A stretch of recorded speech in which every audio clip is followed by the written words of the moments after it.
दोस्तों, मैं राज पांडे, आप देख रहे हैं आरसीएम टुडे।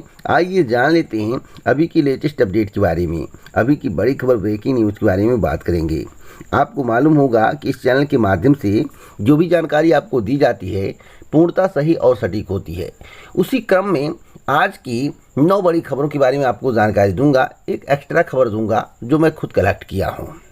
वीडियो को अंत तक देखिएगा, स्किप मत करिएगा, क्योंकि आज की इस वीडियो में विभिन्न समाचार पत्रों में जो भी खबरें आई हुई हैं उसका निचोड़ आपको बताया जाएगा।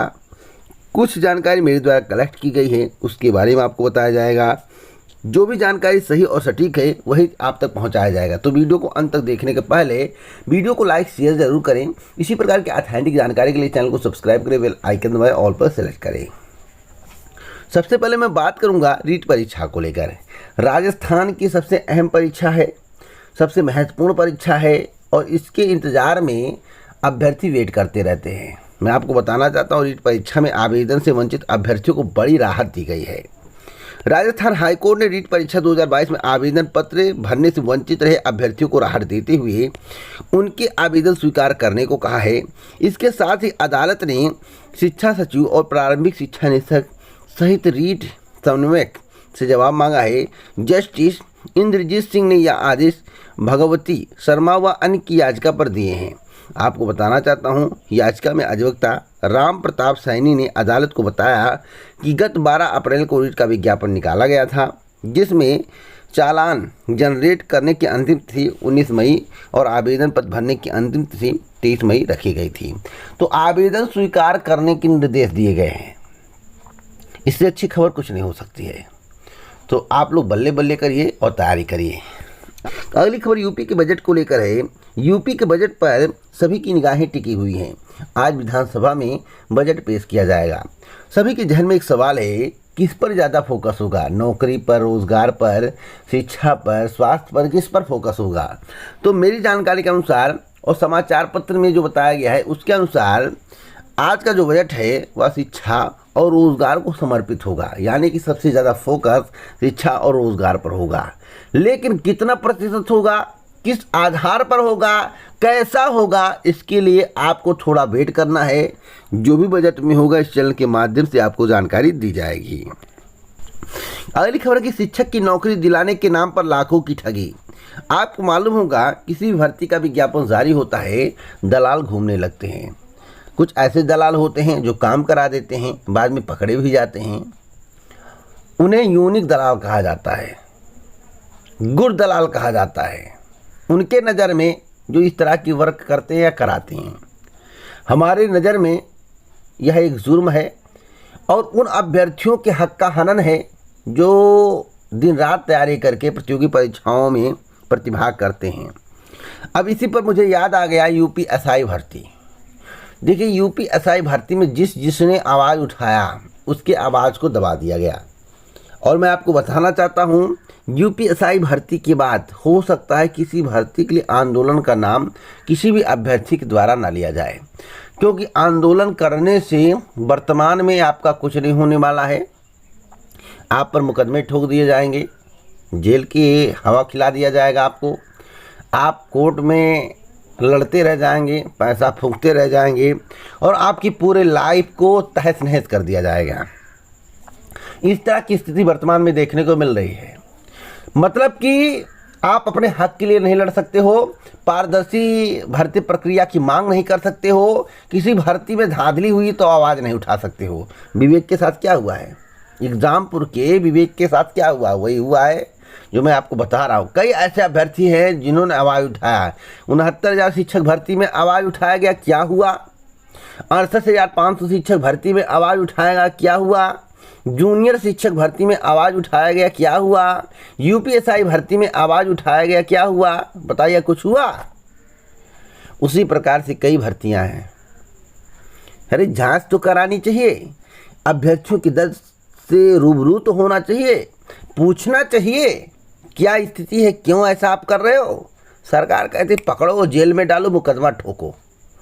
भाई, बिना शासन के निर्देश के विवेक के ऊपर केस दर्ज हुआ होगा? आप ईमानदारी से बताओ। तो इस तरह की घटनाएं देखने को मिल रही हैं। तो वही आज के समाचार पत्र में बताया गया कि शिक्षक की नौकरी हो तो भी लोग झोला उठाकर चल देते हैं। शिक्षक की नौकरी दिलाने के नाम पर इलाके के कुछ लोगों ने युवक से लाखों रुपए ऐंठ लिए हैं। नौकरी दिलाने पर जब युवक ने पुलिस को तहरीर दी तो आरोपी समझौते को तैयार हो गया। तो इस तरह की घटनाएं सामने आई हैं। तो कितना अच्छा है आपको भली भांति मालूम होगा। अगली अपडेट है, अखिलेश केशव सदन में भिड़े, योगी ने कराया शांत। विधानसभा सत्र, उप मुख्यमंत्री की टिप्पणी पर आपा खो बैठे सपा प्रमुख। तो मैं आपको बताना चाहता हूं, तीखी नोकझोंक हुई है। पीडब्ल्यूडी मंत्री रहे उप मुख्यमंत्री भूल गए कि उनके जिला मुख्यालय की सड़क किसने बनवाई। ये हार गए फिर भी डिप्टी सीएम बन गए, ऐसा अखिलेश यादव ने कहा। केशव प्रसाद मौर्य ने जब कहा कि साइकिल पंचर हो गई तो अब पंचर शायद उत्तर प्रदेश की जनता ठीक करेगी। उत्तर प्रदेश की जनता ठीक है, शायद आपको मौका मिले, वैसे आप सत्ता में आने वाले नहीं हो, ऐसा केशव प्रसाद मौर्य का कहना है। 2027 तक का आंकड़ा दे दिए। उसके बाद अखिलेश यादव ने कहा कि पीडब्ल्यूडी मंत्री रहे उप मुख्यमंत्री भूल गए कि उनके जिला मुख्यालय की सड़क किसने बनाई। ये हार गए फिर भी डिप्टी सीएम बन गए। तो कड़ी बेइज्जती की गई अखिलेश यादव के द्वारा और तीखी नोकझोंक होने लगी। तो उसके बाद जो है उत्तर प्रदेश के मुख्यमंत्री योगी आदित्यनाथ जी ने आगे आकर और पूरा तरहम बरहम के मतलब संभाला, शांत कराए। तो स्थिति यही थी। और इस समय जो है विधानसभा में रोजगार का मुद्दा, महंगाई का मुद्दा छाया हुआ है। हाँ, और लॉ एंड ऑर्डर भी सबसे बड़ा मुद्दा विधानसभा में बना हुआ है। अगली अपडेट है डीएलएड प्रवेश को लेकर। डीएलएड में प्रवेश के लिए 15 जून के बाद आवेदन। परिषदीय प्राथमिक और उच्च प्राथमिक स्कूलों में सहायक अध्यापक भर्ती के लिए अनिवार्य योग्यता डिप्लोमा इन एलिमेंट्री एजुकेशन 2022 से 23 सत्र में प्रवेश के लिए 15 जून के बाद आवेदन लेने की तैयारी है। सूत्रों के अनुसार परीक्षा एवं प्राधिकारी कार्यालय ने नए सत्र में प्रवेश की समय सारणी भेज दी है। वैसे मुझे जानकारी मिली है कि 18 से लेकर 22 के बीच में आवेदन शुरू हो जाएगा। 18 से लेकर 22 के बीच में, 18 जून से लेकर 22 जून के बीच में।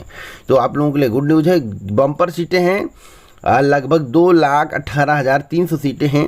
96,134 ही भर सकी थी पिछली बार। अब की बार देखिए क्या होता है। अगली अपडेट है डीएलएड और बीटीसी प्रशिक्षुओं में मांगा मौका। मंत्री को लिखा टीजीटी भर्ती के लिए पत्र। मैं आपको बताना चाहता हूं कि प्रदेश के समस्त बीटीसी डीएलएड प्रशिक्षुओं ने आगामी प्रशिक्षित स्नातक शिक्षक भर्ती में शामिल होने के लिए मुख्यमंत्री माध्यमिक एवं बेसिक शिक्षा मंत्री को पत्र लिखा है। डिप्लोमा इन एलिमेंट्री एजुकेशन प्रशिक्षित पंकज मिश्रा के मुताबिक जिस प्रकार 69,000 शिक्षक भर्ती में ब्रिज कोर्स कराकर बीएड प्रशिक्षुओं को शामिल किया गया, उसी प्रकार इसी कोर्स को कराकर समस्त बीटीसी डीएलएड प्रशिक्षुओं को टीजीटी भर्ती में शामिल किया जाए। उत्तर प्रदेश सरकार द्वारा प्रदेश में शिक्षक बनने के लिए बीएड, बीटीसी, डीएलएड जैसे कोर्सों का संचालन कराया जाता है। टीजीटी भर्ती में केवल बीएड डिग्री धारक ही मान्य है, जबकि बीटीसी, डीएलएड, बीएड आज सभी कोर्सों की न्यूनतम शैक्षिक अर्हता स्नातक है। तो मैं आपको बताना चाहता हूँ कि टीजीटी भर्ती जो आने वाली, जिसकी सुगबुगाहट हो रही है और उम्मीद जताई जा रही है कि जुलाई से लेकर सितंबर के बीच में आ जाएगी, जो कि इस चैनल के माध्यम से सबसे पहले बताया गया था, उस भर्ती में शामिल करने की बात चल रही है। तो अभी पत्र लिखा गया है, वैसे शामिल होने की संभावना कम है। ईमानदारी से बता रहा हूँ, शामिल होने की संभावना कम है। अगर बीटीसी को टीजीटी भर्ती में शामिल कर लिया जाता है तो आखिरकार बीटीसी वाले बीएड को बाहर करने की मांग क्यों कर रहे हैं? जब आपको समकक्ष सब कुछ मिल जाएगा, उनके बराबर सब कुछ मिल जाएगा, तो बीएड और बीटीसी सामान्य हो जाएगा, तो आखिरकार बाहर करने की मांग क्यों चल रही है? अगर ऐसा होता है, टीजीटी में बीटीसी वालों को शामिल किया जाता है, तो फिर बीएड वाले प्राथमिक में बने रहेंगे। तो जो मैं जानकारी कलेक्ट करता हूँ, जो बताता हूँ, बहुत यूनिक बताता हूँ, ध्यान से इसे सुना करिए। और अगली अपडेट है यूपी की। देखिए, यूपी में पीटी कटऑफ को लेकर मैटर फंसा हुआ है। लेखपाल का जो कटऑफ आया उस पर भी मैटर फंसा हुआ है और निर्धारित ये कटऑफ को लेकर कोर्ट केस भी हुआ है। तो आज सुनवाई है, देखना होगा क्या होता है। जो भी अपडेट होगा दोपहर में मैं आपको दूंगा। वैसे परीक्षा 19 जून को होगी, तैयारी करते रहो। अभी कोई अपडेट नहीं है। और देखिएगा, आज कोर्ट में समय मांगा जाएगा, कोर्ट में समय मांगा जाएगा जवाब लगाने के लिए। और यह मामला थोड़ा खींचेगा। 19 तारीख को परीक्षा भी हो जाएगी, ऐसी उम्मीद लग रही है, जिस तरह की प्लानिंग चल रही है। तो इसी प्रकार की आसानी जानकारी के लिए चैनल को सब्सक्राइब करें, बेल आइकन दबाएं, ऑल पर सेलेक्ट करें। जय हिंद, नमस्कार।